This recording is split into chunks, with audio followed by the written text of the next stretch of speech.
Welcome to the special edition of the Nick Fong Podcast. This is Lifestyle Insights, a recap. Back to episode 81, where Nick, Rusty, and their children share their vibrant family dynamics. Who's the most organized? Oh. Mom. Oh my God, it's so... Why are you working yourself? Look at my desk.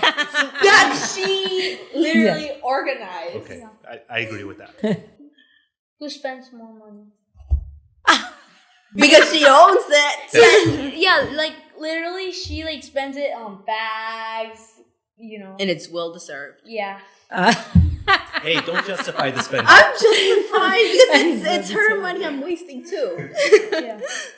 Who's a workaholic? Mom. Me? Oh, Yes. that's interesting. Oh That's my really God. Every interesting. single I always time I'm thought it with was you, your you don't work, you don't grab your phone, you don't grab Yeah. your computer. But with Mom, She's she's always- like, oh always. wait, Let me go for my Erika's emails. calling me, Ivan's calling me, like your dad's calling me, and I'm like, oh okay. That's And it very also interesting. That maybe I wonder why that's the case, because I would have thought it's It me. was, yeah.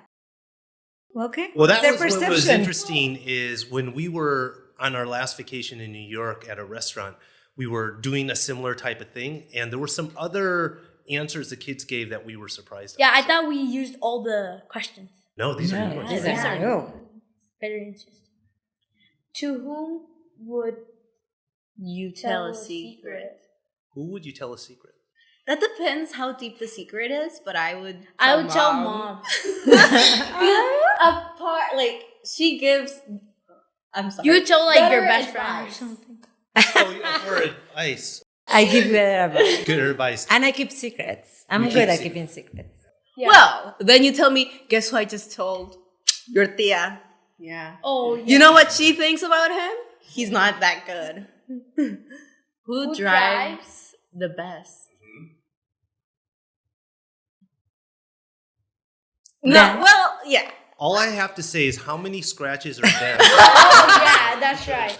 She has So more mean. issues with her. Yeah, one time she came home with a scratch in her car and she said, yeah, the wall moved and bumped into it. I was like, how can it move? And then she's It's like, a I don't movable know. wall. It just moved. It is. Who scolds you the most? The most? Mom, Probably. obviously. I will give defense. She is a better discipliner. So Yeah. she's Yeah. for sure a Thank better you. parent in that regard. So Thank it's- you. Who's more Who's the most fashionista? fashionista? So easy. Yeah, she buys all Points those at himself. dresses. Okay, so I have a story. So I get these really nice boots in New York, and I wore them to the office yesterday. Everyone was like, "Oh, look at you! You look all fancy." And I was like, "What? They're just like boots? Come And on!" who bought those? And also, literally, when my dad like buys something fancy, he goes to like a party with those fancy stuff. Then he comes back, and then we go out, and he's dressing up like Adam Sandler or something. Yeah, he's the Adam Sandler. On episode 102, the famous actress Ari Ron revealed the unseen lifestyle of an artist and her experience vacationing in Cabo. So your second time in Cabo, Yes. and this time is much different because you're not working, Yeah. but you're starting to write more. Yes. Hopefully, Yeah. get inspiration. What's your observations of the area, Baja? Oh my God. I absolutely fell in love with it.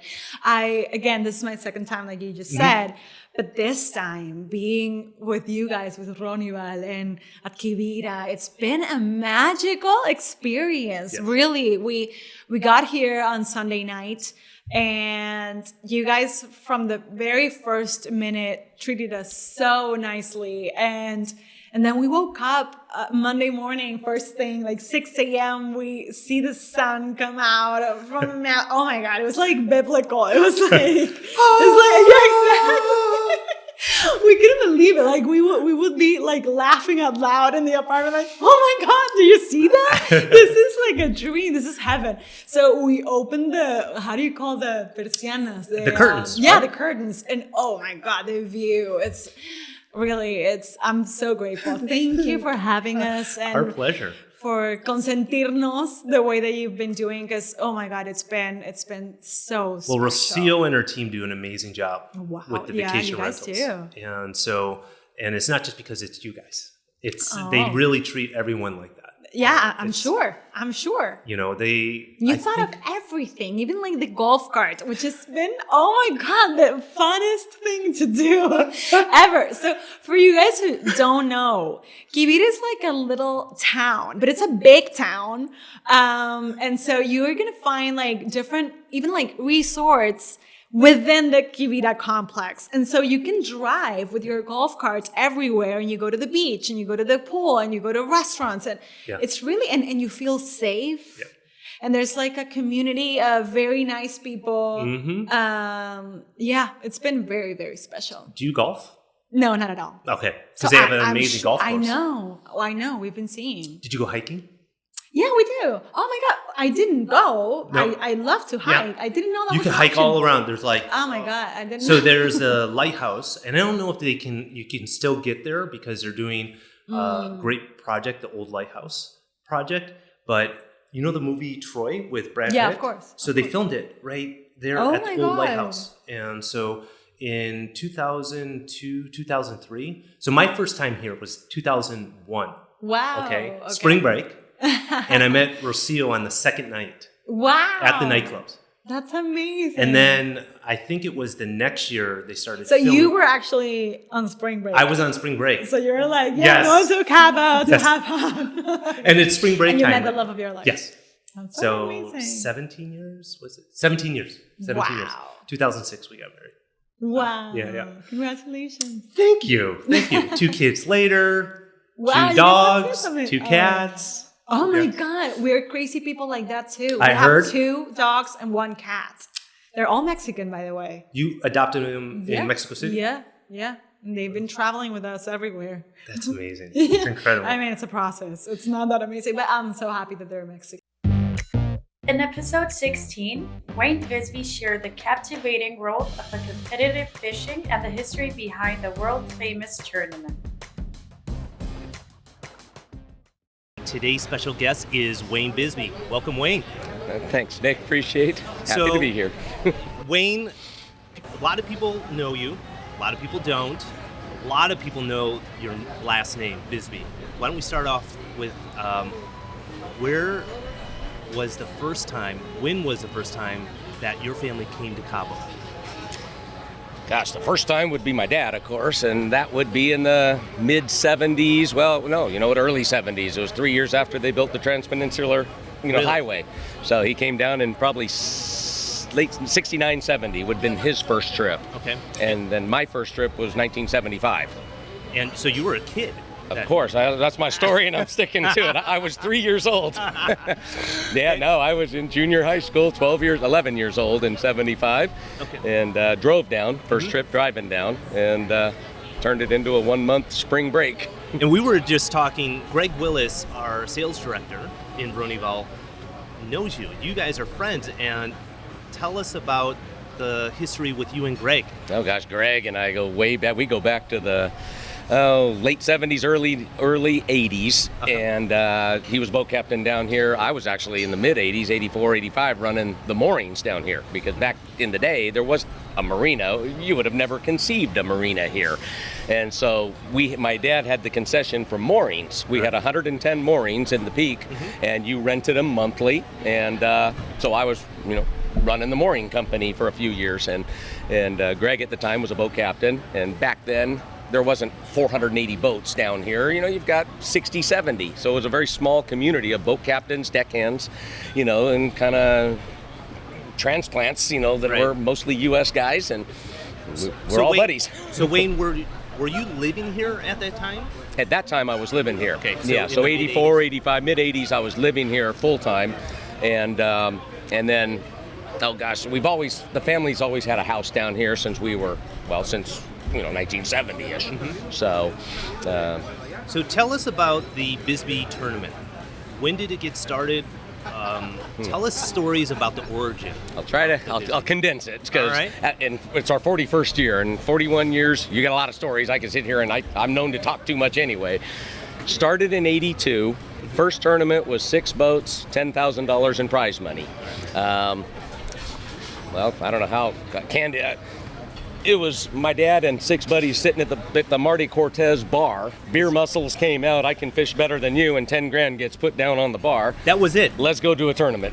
1982. 1982, and my dad ended up winning it. My older brother Bobby was the captain, and that started it. Well, all of a sudden the guy's like, "What were you guys 6 boats out there this morning? What were you guys doing all lined up?" And y'all kind of gunned it at the same time. "Oh, we're doing a tournament. What's that?" "Well, blah blah blah." "Well, we want to be in on it." So all right, so we'll do another one. And they did another one. That was a spring tournament. So did a black and blue tournament in the fall, same year, and 13 boats and 20 grand. And it just kind of started organically growing like that. And all up until the 90s, it was all Southern California boats. East Coast, Gulf area, people, Cabo, nobody knew about Cabo. Cabo, this wasn't the town that we all know it as. I mean, this was an outpost that Southern California boys came down to and wintered their boats here and went back to California for summer. And it was the 90s when it started being more, being developed. And we just literally grew at exactly the same pace and rate as the town. As the town doubled in hotel rooms and flights, we doubled in boat number. Did it again. The parallel is ridiculous. Episode 94, future Eric and Melissa Eros, discussing their choice to embrace Baja's charm. You come once or twice a year, you stay at the Waldorf, 5-star resort, and you, at some point, think to yourselves, I'm going to buy a place. Tell everyone how you make that leap from being a tourist to being a homeowner. Yeah, it was a big jump for us, Nick, and it's one I never anticipated, to be honest with you. Part of it was that every year that we would go and stay, it got more and more expensive. And we kind of got spoiled at really this special place. And as it got more and more expensive, we kind of teased last time, because it was after COVID. I think the prices kind of skyrocketed. And we said, boy, at these prices, we could own our own place. And we thought about that for a second. We had this aha moment. And then the other thing that crossed our mind is the only place that we would probably enjoy more than Waldorf Astoria was, in fact, our own place. Yeah. And that's how this craziness really kind of all got started for us. And Melissa, for you, was it your idea? Was it Eric's idea? Whose idea was it first? I would say, not just saying this, but I think it was like a combined thing. We were like, wow, this is really something. We stay here for a week, and this could be like mortgage. So I don't know. I feel like it was a combined idea. It's a combined idea. Yeah. I agree with that. So you both have this idea. Are you on vacation, or had you just returned from vacation when you had this idea? We were there in April for my birthday. It was a big birthday. So that was the last time, and that's what we were discussing. Yeah. And the idea kind of got brewing, even before then, but it was this last trip that we really were like, let's look at places. Let's see if this is actually feasible or not. That's when it got some traction. So you both have the same idea. You both agree on it. What's next? What do you do with the idea of buying a place? Where do you go to? Yeah, it was a good question. I think the first thought was, is this just a pipe dream, or is this something that could actually happen? And so for myself, I'm very analytical, right? The first thing I thought of were the finances. Is this something that financially that we can do? And once we did a little math and things like that, we figured out, maybe it is, depending on the price points. And so, of course, I got online, because you were from a distance, and started to look at price points and homes versus condos and things like that. And that's, just being honest, Nick, that's when I came across you and your podcast and Ronival, and really just developed a sense of confidence in you and your company. And that's how we started to kind of narrow it down with some specific places to look at. So you're looking online, we make contact with one another, and you start getting properties sent to you after our initial consultation. Mm-hmm. And so how much time before you actually started looking at places physically? When did you come back down? This is about 4 months, 5 months later, from kind of this list of what was probably to start with were probably 40 to 50 options, including homes. Right, that was the first decision, a home versus a condo. And then about 4 to 5 months later, we came back to Cabo and really got serious. Yeah. And weren't you telling me earlier before we started recording that you initially were thinking a house and not a condo? So everyone they actually are buying a condo, but you were thinking a house at first. We really were, and the notion sounded so appealing at first, right? Oh, our second home in Cabo. But there's a reason they don't say they're your second house in Cabo. It's a home is a home, right? And so it dawned on us like, hey, our house here in Fountain Hills is a fair amount of work. And why would we want to duplicate that in another country? We want an escape. We want a place that when we go, it's maintenance free and it's ready for us to enjoy. And that really is what led us to a condo rather than a home. Episode 35, we reminisce with Jim and Lynn Loftus about the irresistible anger of life in Cabo. And so for those that don't know, this is a direct flight for you. Oh, yes. 2.5 hours. And daily flights? Yes. Oh, absolutely. Yeah. It's so easy. What? 2 a day? Nonstop? 2 a day nonstop. Well, on United. On United? Yeah. Okay. So daily flights, direct, 2.5 hours. So easy. Snow to sunshine in hours. Yeah. And the people are so sweet here, really kind. Yeah. So it feels so nice when we come back. We've met our neighbors now this time. They're having cocktail parties because everybody's here for the winter. That's right. So that's nice. But the culture is so fun. The art walk on Thursday night in San Jose is... So one of the things clients that aren't purchasers, owners in the Cabo Baja are concerned with is safety. What would you say about safety? I feel right now I could say it might be more safe than the States right now, just on certain things. But we have never, when I see that, isn't it amazing? Because it's so safe. Yeah. I think people are reading certain little things that don't really have anything to do with this area or, anywhere. It's mainland Mexico, the border states. Yeah, I mean, it's lovely. I'm never afraid. We leave our door unlocked. In episode 91, fitness guru Modu told us a wonderful story about how he moved from Senegal to the US and then to Cabo.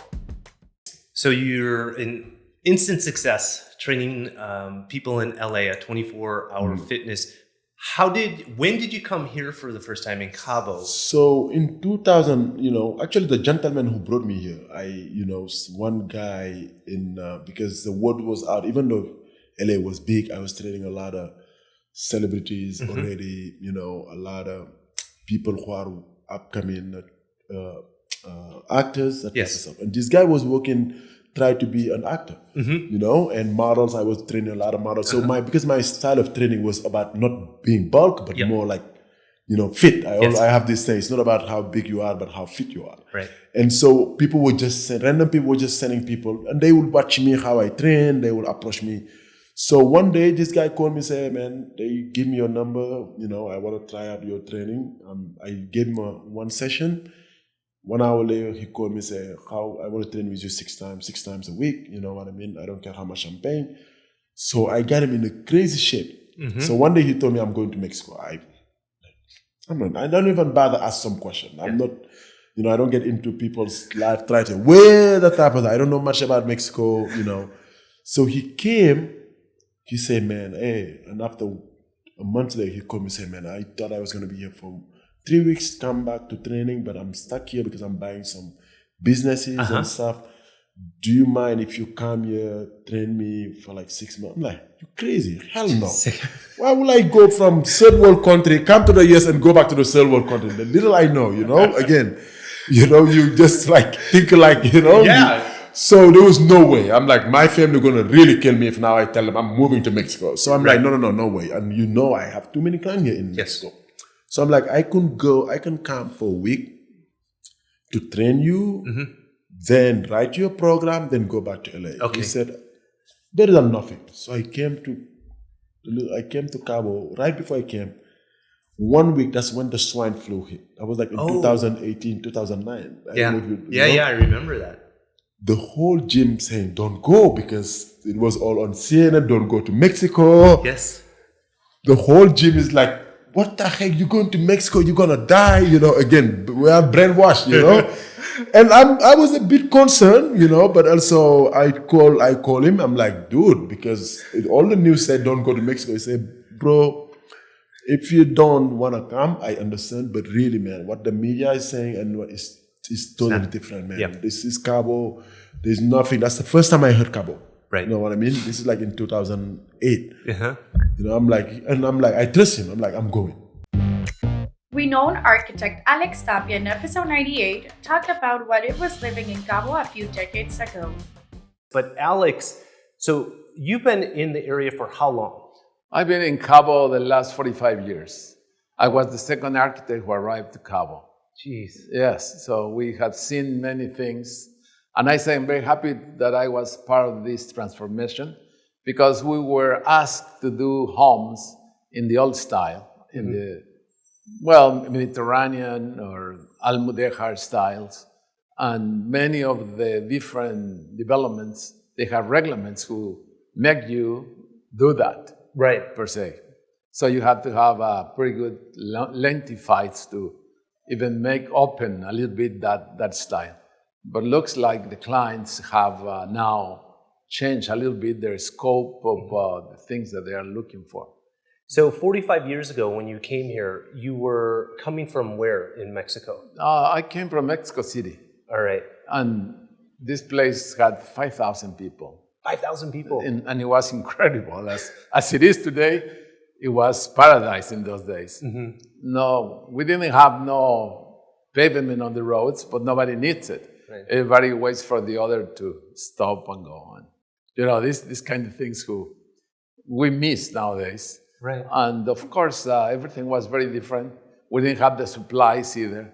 And we have to make up with many things. And since you moved here 45 years ago, how many houses have you designed and built in the area? I had the opportunity to do 170. 170 houses? Yes. And I have seen the houses grow and change. Like this one? I had the opportunity to do a very modern home early on in 1989. 1989? Where was that house located? In 79, take it back. 79? In 79, I did the most modern home here in Cabo Bello, in the top of Cabo Bello. Oh, and really? still on good shape.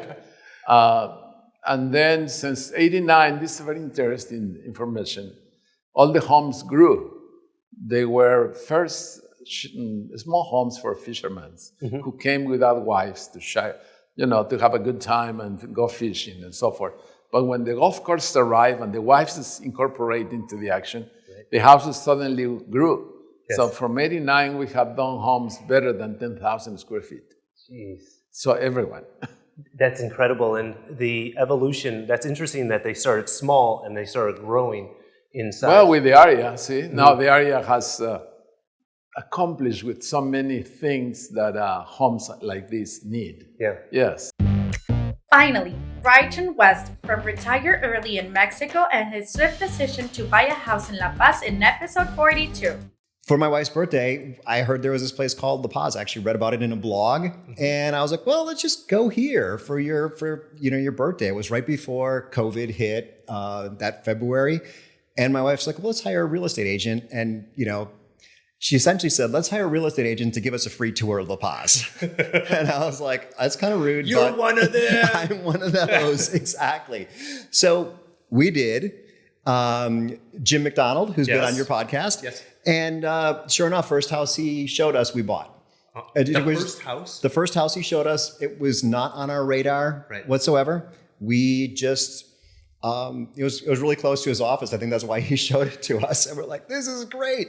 We were there for 3 days, and we had the offer in before the third day. And it was this is just right before the pandemic. Right before the pandemic. So really good timing, actually, from a real estate perspective down here, because as you know, during the pandemic, everyone started moving south, and they're like, well, I can work from anywhere. Right. Thanks for listening to this episode of the Nick Fong Podcast. Make sure you subscribe to the podcast and the YouTube channel at youtube.com/Ronival Real Estate, and follow Nick on Instagram at NickFong_Ronival. Ready to find your Baja dream home? Check out the latest property listings at Ronival.com or findmexicohouses.com. Hasta luego.